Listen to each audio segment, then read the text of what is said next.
Okay. Hi guys. Welcome to the grind. So apparently I missed an episode.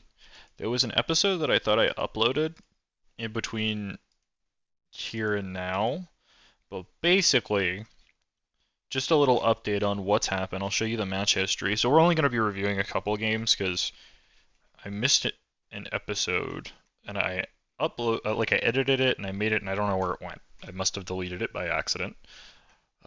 So we'll just work with what we have. We'll review. I don't want to review these because I'm kind of recovering a little bit, but I want to review a couple of my older games. So I went on like a crazy loss streak and a tilt streak. So what happened was we reached our peak LP, which currently is Masters 194 LP right there. I thought we were at like 210 or something at one point, but I guess that's the top tier that we reached. And then after that, and where we reached that was somewhere like, do we have rank solo selected? Rank solo duo. So it was somewhere, I believe right here. I believe it was this game. Everything was going great. We were winning lots of games. We were playing pretty well. And then what happened was we played this game. And this was a good reminder to stick to 3 blocks, to stick to our process, right? And we didn't learn from it in this 3 block. We have reviewed some of these games and it was a disaster, right? But basically, this was a 3 block we played where we went 2-1, and then we were like, we're feeling pretty good. We'll play one more game. I felt like we should have dodged this game just because what happened was we got 20 kills, but we lost Chemtech Soul, and it reached the point where we could just never kill anyone. We had no CC. Our team, all of our reliable damage was AP, so it was like me and Seraphine. So we went here, and then we lost like I don't know 8 or 9 games in a row. One, two, three, four, five, six, seven, eight, 9, and we had some games where we were unlucky. We were the problem, but something was clearly going wrong, right? We had played more games. I mean, we played these all in like over the span of 2 days too, so I was super frustrated. We were getting pretty close to demoting, and then we started winning again. And we played a 3 block the other day. It was either a 3 or a 4 block. We played these games, right? And we were doing okay. We were bouncing around like 100 LP Masters at this point. Um, Doing okay. We had some good games, we had some bad games, and then we had another crazy loss streak. So we actually played all these games yesterday. And there are a couple of things in some of these games where I think I was the problem. Um, so, like I said, we're going to take a look at some of these. We're going to review some of these. But basically, the two biggest things are just me being lazy about my pinging, not communicating my team, the enemy team's intentions effectively if I'm aware of it, and I've been a little tunneled on my lane and less roaming, which is a little weird because I've also been playing my lanes pretty poorly, but I've been very focused on my 1v1 matchup and staying alive, and I haven't been roaming enough. So, like in these games, a big difference was I made a couple of early game roams. But we actually ended up demoting from Masters right here, I want to say. Maybe it was actually this game. It was one of these two games. No, it was. Oh, actually, no, I think it was like here or here. We demoted from Masters and then we went down to 25 LP. We actually just re-promoted, so we're doing okay. We're feeling a lot better. We kind of see what's going on. But anyway, let's get into the details. I'm not going to review these games because these games were just like really easy. I've been experimenting a little bit with build path. I've been trying out the Malignance Burst build. I think it's actually really good in some games, and what I'm going to do going forward is trying to adapt which playstyle I'm going depending on the game. But let's get into the details. Alright, so this game, we're playing Kassadin against Twisted Fate. So my thought process going into this game, so obviously as Kassadin, what you want to do is trade HP post 6 with Twisted Fate to prevent him from roaming, and you kind of mitigate before that, right? Generally speaking, Twisted Fate's only game plan is to try and blow up the game pre-6, right now. I'm also thinking, looking at our team comp, if we could just like chill for 10 minutes, if we can get to 10 minutes with like 1 or 2 kills on the enemy team, the game is free, right? We have Zeri, Lulu, Kassadin, Kindred, so all 4 like super scaling champs, especially if they get ahead at any point. And we have a front line, right? Warwick's probably not the best scaling, but we have a front line for us. And I'm also going to be going like a tankier build, right? Because all I really need to do is delay them and keep Zeri alive. They have no reliable damage. They do have a lot of CC. That's like the one thing they have going for them, right? But honestly, late game, unless they're super ahead, I get gold carded by TF. I'm going to have Merc Treads, I'm going to have Abyssal Mask, I'm probably going to go another Magic Resist item because they're so AP heavy. What's going to kill me? That's kind of my thought process here. Now, we end up losing this game. This is the game that sort of initiates our tilt streak, and I'll kind of show you why. I'm just going to do it real quick because I think I've reviewed this a couple times, and I know exactly, what goes wrong. So the level 1 sucks. I don't know what our Lulu's smoking. She also walks up here. Like, at so many points, it would have been very easy for Lulu to just walk out, and she dies. But whatever. Renata gets first blood. It's not really the end of the world. TF gets an assist, so one thing to be mindful of is when you get assist XP, level 1 in mid lane and top lane, you hit level 2 off of the first wave instead of the first melee of the second wave. So he's going to basically be... It's not even 1 minion of XP, it's like barely any, but it's just enough to give him level 2, as you'll see. So let me do this. But anyway, there's a couple things that happened here. So TF does a good job zoning us off the early wave. And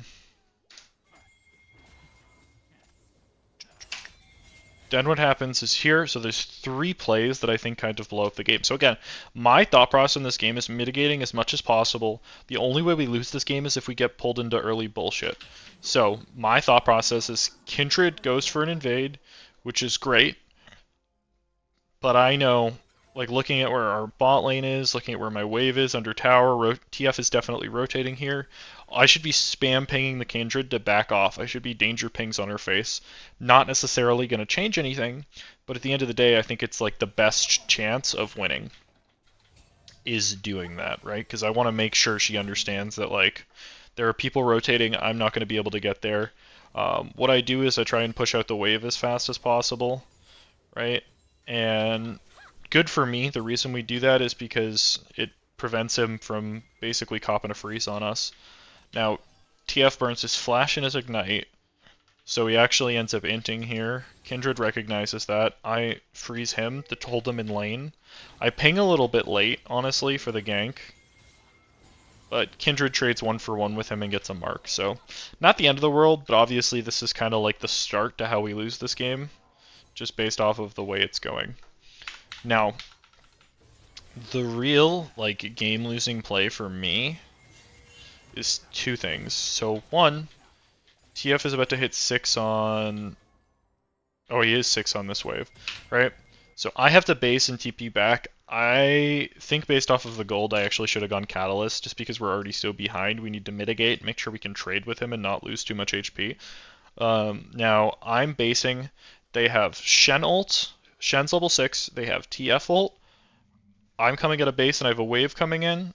I should be spam pinging back on the Kindred. It's fine to just give grubs. I understand how she feels. I empathize with it. But this is, again, the only way we lose this game. Right? Then I ditch my wave. I go rotate mid. I'm late to the play. So I literally get nothing out of this. I lose essentially a minimum full wave of XP. It was actually a wave and a... Yeah, it was basically a full wave. Right? So that's like a cardinal sin of mid lane. Because now that you look... We're actually because he hasn't collected this whole wave yet. That's why we're even on EXP. Cardinal sin of mid lane is to roam when your wave is pushing out, right? Especially if it's an obviously losing roam like that. I think for me, the best play would have just been to sit mid and crash my wave, right? So at least we're getting something back and we're denying TF a little bit of a EXP. So that's play number 2. Now, play number 3 is me ult flashing on the Skarner for a useless kill. So it's gonna happen. I believe I was level 7 when it happens. Yeah, there's like this fight around mid lane. Right here. So I'm 1 HP. Skarner ults Kindred out of her ult, which is a little unfortunate. I guess the good thing about that is I got Kindred a mark, but I ult flash into Skarner, and then my team is super behind off that. I'm looking at the situation now, like, the game is so just unplayable, right?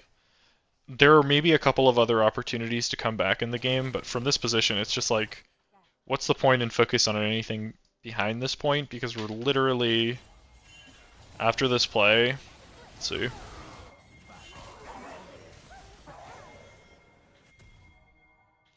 I mean, we're 4k gold down at 9 minutes into the game. We are half of TF's gold. Like, this is basically as bad as this possibly could have gone, and it came a little bit from overcompensating and following too many plays, and just getting sucked into bullshit. Okay, so in this game, we're playing Kassadin versus Orianna, and the key takeaway, so I've reviewed this game a couple times, I've looked at a couple of different things in it. The key takeaway, and I think this is a theme kind of from last game, is sort of a lack of understanding how my actions affect my jungler. So to start this game, we start off by getting first blood, right? And honestly, this game, at least for mid lane, it starts off pretty well. What we do, I mean, we end up not getting poked out of lane. We're able to stay in lane and get a really good first base. I go Catalyst. The reason I go Catalyst is because it's very good for heavy trading. Now, Orianna goes bot. She gets a random kill, which I was late on the ping. I kind of thought she based, honestly. Maybe I could have TP'd bot, but it doesn't change the outcome of the play. I'm just going to get 3v1'd and die. But she comes mid. Okay, now our focus should generally be to kind of heavy trade with the Orianna, because we can kind of out-sustain her in the long run. And the reason we took such an aggressive trade, we actually could have just ulted on top of her and it would have been fine, is because we knew Pyke was coming mid. We're able to burn her flash, she dies, and we're able to crash the wave in. Great, we're in an awesome spot. So we base, we get Symbiotic Souls. The intention behind Symbiotic Souls is to heavy trade, then use tempo to kind of get incremental advantages.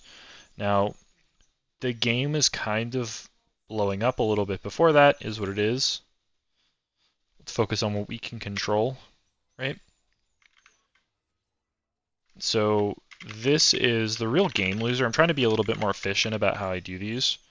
So we're able to get ganked. So there's a couple of things going on here. First of all, if we look at the map, Hecarim's bot side, after he cleared out his bot side, right? He's coming from his jungle camps. He's bot side, he kills him.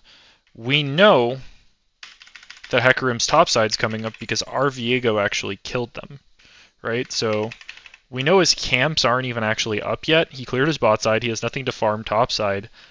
I should be pinging back on the Pyke because we should know this is not an opportunity to heavy trade, because literally the only thing Hecarim can do is gank until his camps come up. He has nothing to do on the map, right? So that was kind of messed up. This is really bad. Viego and I both flash for the shutdown and he lives on 1 HP. This is a lack of awareness of what my teammates are doing. I didn't see the Olaf and I kind of rotated late. But Olaf is wicked strong this game. If anything, I should have gone up and gone on the Milio. Right, so burning my flash for free here is bad. Now the real game-losing mistake is at second grubs, in my opinion. So, two things this game: a lack of awareness of what's going on with my teammates and of tracking the enemy jungle, right? So we base, we get a tier, we come back to lane, and we heavy trade, right? Now, what I end up doing after taking an advantageous trade, so if you look, I took a very good trade with Orianna. Even though she has completed her tier item, we're a little bit stronger just in the trading game because of the way Catalyst works, right? It's very good at neutralizing Lost Chapter rushes, or Lost Chapter items. So, but the thing that I was not thinking of is I'm purely thinking about my 1v1 here. My jungler is on grubs. I just chunked out the Orianna. I have top priority, and now I have mid priority. Why am I not rotating closer to grubs right now? Instead I base, and my jungler gets killed on grubs, right? This is 100% my fault. I couldn't have necessarily prevented the death, but even in some situations, like putting my body in the area is sufficient to, you know, kind of dissuade Hecarim. The other thing is, even if we peel off grubs, I maybe could have gotten that brush and had given the Viego a little bit of a warning that Hecarim was coming or something like that, right? Instead, we get one grub and Viego commits because he has no way of escaping. Orianna and I trade bases, and you know Malphite's on top wave, right? Because he's forced to respond. Actually, Orianna stays in lane, which is not the smartest play from her. This is completely my fault.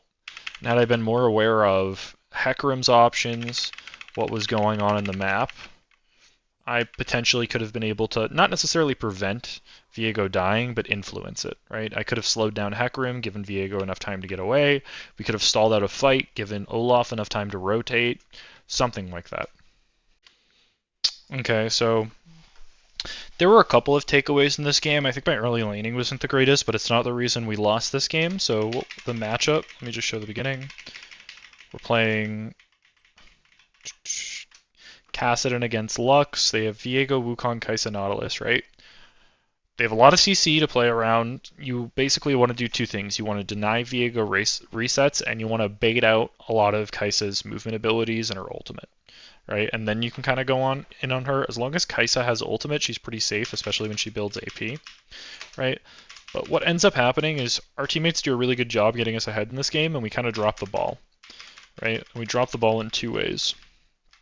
So I think there was one kind of potentially missed roam bot lane, but that's not why we lost the game. Where we lost the game was I roamed bot lane.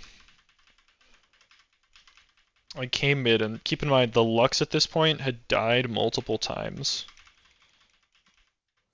Actually, getting chunked there was really bad. So this is where it is. So it's after this. We TP bot. We get 2 assists, which kind of sucks. We don't get the shutdown. This is where we lose the game. So we ult flash the Lux. So keep in mind the Lux at this point is 0 and 3. Dragon is up, right? So usually if you're doing something like that, you want to combine it with your ability to get Dragon. But honestly, I should basically never burn my flash unless I have a guaranteed shutdown from killing the Kai'Sa, or I can secure a kill, right? And I'll show you why. So what ends up happening is a couple minutes later, this dragon is alive for 20 years. There's two things, right? So we're all grouping up to try and fight this Drake. We get a pick on Lux. Now we know that Kai'Sa and Nautilus aren't there because I believe... Well, we don't know. So it's a little bit of a dangerous proposition for me to ult flash in here. But in my head, right, we have a pick on the Lux and we have a pick on the Viego. If I had my flash, I would have felt a lot more comfortable, you know, jumping in. But it's not the end of the world. I think I should have gone and eaten that plant. I wasn't thinking about that. We gave them free plant access, which is a pretty big deal, actually. But we clear bot wave, we ult E, and we get E ulted by Lux, right? So we just get completely one-shot. If we didn't flash the Lux earlier, we would have been able to flash over the wall, right? So what would have happened is we get the damage from our ult E, and then we immediately flash over the wall. The only thing we have to be scared of, right, is Kai'Sa's plasma stacks. However, I don't believe she had autoed us at this point, so if we watch...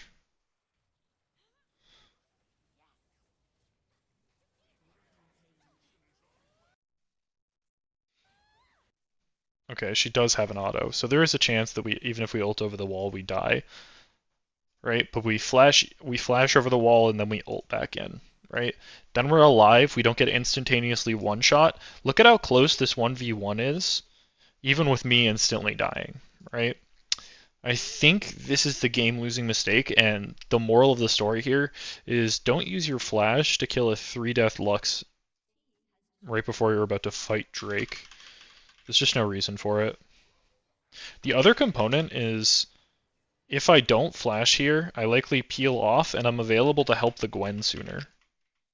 Right? So it's just stupidity. We both tunnel onto the Lux and we can't help Gwen with Drake.